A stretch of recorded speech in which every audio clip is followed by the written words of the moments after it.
बिस्मिल्लाहिर्रहमानिर्रहीम, अस्सलाम वालेकुम जी। मैं नजमुल हसन बाजवा हूँ। नाज़िर-ए-किराम, फैसले की घड़ी आ गई है। अगर मगर का खेल खत्म हो गया है और अदालत लग चुकी है।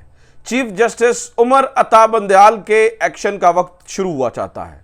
बहुत सारे लोग पूछ रहे थे कि ये इन कैमरा समातें हो रही हैं, ये चैम्बर के अंदर समातें हो रही हैं, ये ओपन समात कब होगी, कब ये फैसले सुनने को मिलेंगे। देखिए जो है ना वो अदालत की तौहीन किस तरह से की जा रही है। देखिए सुप्रीम कोर्ट का मजाक किस तरह से उड़ाया जा रहा है। देखिए किस तरह से एक आम वजीर खड़े होकर जो है ना वो सुप्रीम कोर्ट को ललकार देता है और कहता है कि इलेक्शंस करवा के दिखाएं, लेकिन हो कुछ नहीं रहा है, अदालत कुछ नहीं कर रही है।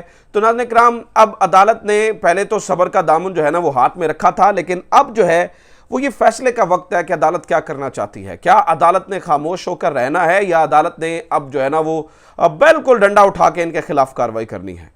ये 2 दिन आज का और कल का बहुत इंपॉर्टेंट है, क्योंकि उसके बाद ईद की छुट्टियां हो जानी है। सो जो होना है इन 2 दिनों के अंदर हमें होता हुआ नजर आ जाएगा।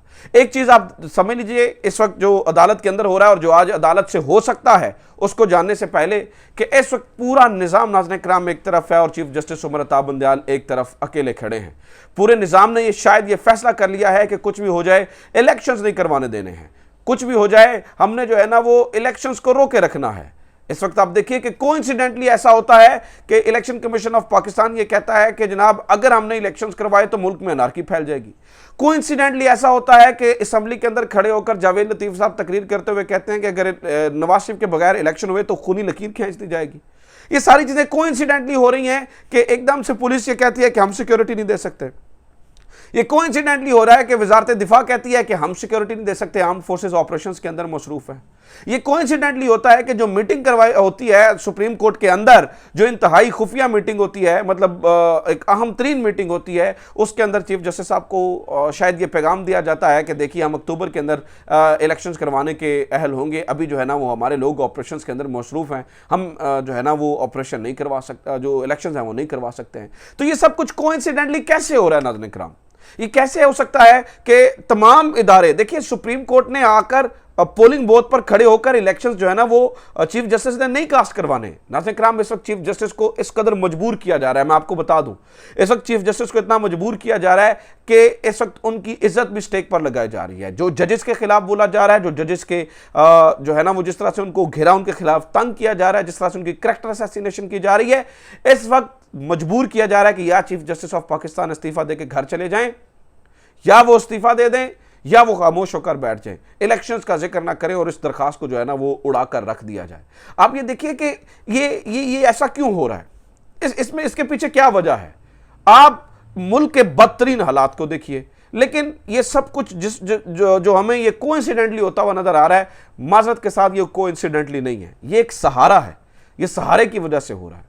ये जो गवर्नमेंट को सहारा है, शायद फैसला कर लिया गया है कि बेड़ा गर्क हो जाए, लेकिन इन्हीं को जो है वो हमने हुकूमत में रखना है। आज की खबर है कि 75 रुपए पेट्रोल जो है उसकी प्राइसेस ऊपर जा रही हैं ईद से पहले पहले। ये आज की खबर आई है कि 75 रुपए पेट्रोलियम प्राइसेस ऊपर जा रही हैं। गरीब का बेड़ा गर्क हो जाए, लेकिन रखना इनको पता नहीं क्या गिद्दड़ सिंह है शहबाज शरीफ के पास, क्या जादू कर दिया है मौलाना साहब ने, या क्या मरियम साहिबा के पास ऐसा स्किल है जिसकी वजह से जो है वो ये समझते हैं कि इनको रखना जरूरी है। बेशक इदारों की इज्जत खत्म होती है तो हो जाए, वजारत खजाना पर किसी का एतमाद उठता तो उठ जाए, वजारत दिफा से किसी का एतमाद उठता तो उठ जाए, इलेक्शन कमीशन बिल्कुल नंगा हो जाए तो हो जाए, लेकिन इनको जो है वो हमने हुकूमत के अंदर रखना है। ऐसी क्या गिद्दड़ सिंगी है? ये क्यों फैसला कर लिया गया है कि हमने ये करना है? नाज़रीन-ए-किराम, इससे पहले तक ये लग रहा था कि चीफ जस्टिस ऑफ पाकिस्तान का हुक्म माना जाएगा, मिनोअन माना जाएगा, लेकिन आज अगर चीफ जस्टिस ऑफ पाकिस्तान, आप मुझे एक बात बताएं, तो हिंद अदालत के नोटिस भी जारी कर देते हैं, तो आप मुझे ये बताइए कि उनके ऊपर इंप्लीमेंटेशन किसने करवानी है?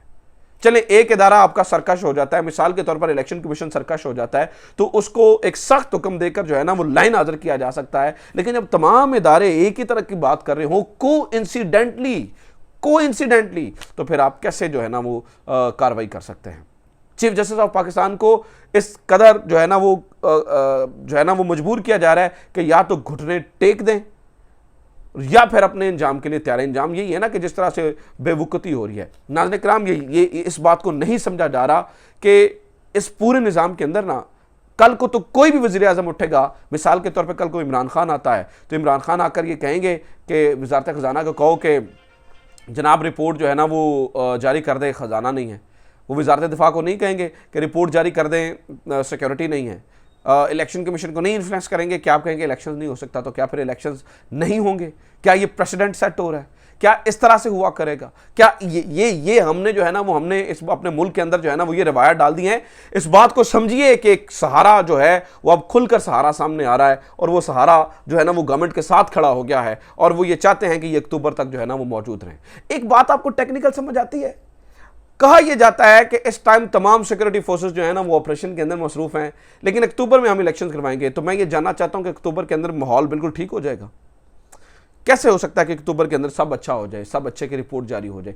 कैसे ऐसा हो सकता है कि अक्टूबर के अंदर सारी चीज़ें जो है ना वो बिल्कुल पाकिस्तान के अंदर आइडियल सिचुएशन हो जाए? ऐसा कैसे मुमकिन है? ऐसा कैसे हो सकता है? इसका मतलब यह है कि चीफ जस्टिस ऑफ पाकिस्तान के सितंबर में जाने का इंतजार किया जा रहा है, और ये इंतजार किया जा रहा है कि चीफ जस्टिस ऑफ पाकिस्तान जाए तो पीछे से ये सारी गेमें जो है ना वो की जाए। तो ये सब कुछ एक्सपोज हो चुका है, ये सब कुछ सबके सामने आ चुका है, ये सब कुछ जो है ना वो अब चीफ जस्टिस ऑफ पाकिस्तान के नाज़-ए-कराम एक्शन का टाइम है। मेरी इत्तलात ये है कि चीफ जस्टिस ऑफ पाकिस्तान नहीं पीछे हट रहे हैं, चीफ जस्टिस ऑफ पाकिस्तान आखिरी हद तक जाएंगे। ठीक है, कौम याद रखेगी, अगर चीफ जस्टिस के अहकामात पर तामील नहीं होती है तो सुप्रीम कोर्ट बेवकूफ हो जाएगी, कागजी सुप्रीम कोर्ट बन जाएगी ना। अब देखिए कि इनजस्टिस हो जाएगा सोसाइटी के अंदर, कागजी सुप्रीम कोर्ट बन जाएगी, ये इनजस्टिस हो मतलब आप देखिए कि आज कुछ भी बेइंसाफी होती है तो हमारे नज़र में ये होता है अदालत है, हम अदालत के अंदर जाकर ये जो है ना वो चीज़ें रखेंगे तो अदालत के अंदर जो है ना वो इंसाफ होगा। हम यही सामने रखते हैं ना कि अदालत जब आप अदालत को ही बेवकूफ कर देंगे तो फिर क्या होगा? तो इस टाइम नाज़रीन-ए-किराम मामला यह है कि चीफ जस्टिस ऑफ पाकिस्तान के वाज़ेह अहकामात के बावजूद, तौहीन अदालत की कार्रवाइयों के बावजूद, हर चीज़ के बावजूद, शायद ये जो कोइंसिडेंटली सारी चीज़ें हो रही हैं उस पर मुझे इलेक्शन 14 मई को अब होते हुए नज़र नहीं आ रहे हैं। मैं ये नहीं कह रहा हूँ कि चीफ जस्टिस पीछे हट रहे हैं, चीफ जस्टिस एंड तक जाएंगे, एंड तक जो है ना वो जाना है। और इसमें मुझे लगता है कि अब कुछ वज़ीरों की कुर्बानियाँ भी होंगी, ये सब कुछ करवा लेंगे, लेकिन उसकी इम्प्लीमेंटेशन कौन करवाएगा? ऐसा क्यों हो चुका है? मैं तो ये पूछना चाहता हूँ, मतलब आपने कभी सोचा है कि कभी हम ये भी सोच सकते थे कि इस मुल्क के अंदर जो है ना वो इस कदर जो है ना वो सिचुएशन हो जाएगी कि सुप्रीम कोर्ट ऑफ पाकिस्तान को इतना बेवकूफ कर दिया जाएगा? तो देखें, अदालतें सब कुछ नहीं कर सकती हैं, एग्जेक्टिव्स ने इम्प्लीमेंटेशन करवानी होती है। तो इस कदर जो है ना, तो फिर क्या रियासत पाकिस्तान, हम अपना फ्यूचर क्या देखें? रियासत पाकिस्तान का फ्यूचर क्या है अगर इंसाफ करने वाले इदारों के साथ ये होगा? क्या ये चोर, डाकू, डकैत इतने इंपॉर्टेंट हैं इस मुल्क के अंदर कि हम अपनी स्टेबिलिटी को, अपने इदारों को और सुप्रीम कोर्ट जैसे इदारे को कुर्बान कर दें, और उसकी इज्जत और वकार को कुर्बान कर दें, और उसकी रेट को कमज़ोर कर दें? सुप्रीम कोर्ट की रेट कमज़ोर हो रही है ना। तो नाज़रीन-ए-किराम, अब ये फैसले होने हैं और चीफ जस्टिस साहब ने ये फैसले अभी लेने हैं। चीफ जस्टिस ऑफ पाकिस्तान ने ये फैसले करने हैं और वो एंड तक जा रहे हैं। मैं आपको ये बता दूं कि वो एंड तक जा रहे हैं। चीफ जस्टिस ऑफ पाकिस्तान पीछे नहीं हट रहे हैं। कुछ भी हो जाए, चीफ जस्टिस ऑफ पाकिस्तान ने ये फैसला कर लिया है कि हमने जो है ना वो इलेक्शंस भी करवाने हैं, इस मुल्क की जो है ना वो सुप्रीम कोर्ट की इज़्ज़त भी बरकरार रखनी है। इसके लिए चीफ जस्टिस ऑफ पाकिस्तान को अपने ओहदे की कुर्बानी देनी पड़े किसी भी तरीके से, क्योंकि बातें हो रही है ना एग्जेक्टिव ऑर्डर से उन्हें हटा दिया जाएगा। वो कहते हैं हटा दो, हटाना है हटा दो, करना है कर लो, मैं अब ये फैसले करके रहूँगा। ठीक है, आपने मुझे अदालत से हटाना है हटा दें, आपने मेरे साथी जजेस को हटाना हटा दें, आप रेफरेंसेस दायर करके हटाना चाहते हैं हटा दें। कौम को ये नज़र आ जाना चाहिए कि कौन राइट पे खड़ा है और कौन रॉन्ग पे खड़ा है, कौन सही रास्ते पर है और कौन गलत रास्ते के ऊपर है। मैं बड़े अफसोस के साथ लेकिन मैं आपको ये बता रहा हूँ कि ये इस वक्त हो रहा है। अदालत, अब चीफ जस्टिस ऑफ पाकिस्तान आज क्या सोच कर आए हैं, इन 2 दिनों के अंदर वो ऐसा क्या करते हैं कि वो इसको यकीनी बना दें। अभी भी मुझे लगता है कि supreme court of Pakistan, chief justice of Pakistan अगर को तगड़ा हुक्म जारी करें तो इलेक्शन होने के चांसेस हैं, वो इलेक्शंस जारी करवा सकते हैं। लेकिन चीफ जस्टिस ऑफ पाकिस्तान ने अब ये देखना है कि वो हुक्म अहकामात किस तरह से होते हैं और वो अपने ऊपर आने वाले प्रेशर को किस तरह से रिलीज़ करते हैं। ये मैं आपको बता दूं कि चीफ जस्टिस ऑफ पाकिस्तान का इस वक्त कंडक्ट ऐसा है कि उन्होंने किसी भी तरह से जो है वो इनके सामने झुकने से मना कर दिया है। तो आज निगरान हुकूमतों को चैलेंज किया जा रहा है, कुछ और चीज़ें आ रही हैं, वो मैं अगली वीडियो में आपके साथ शेयर करता हूँ। अपना ख्याल रखिए, खुदा हाफिज़। पाकिस्तान जिंदाबाद।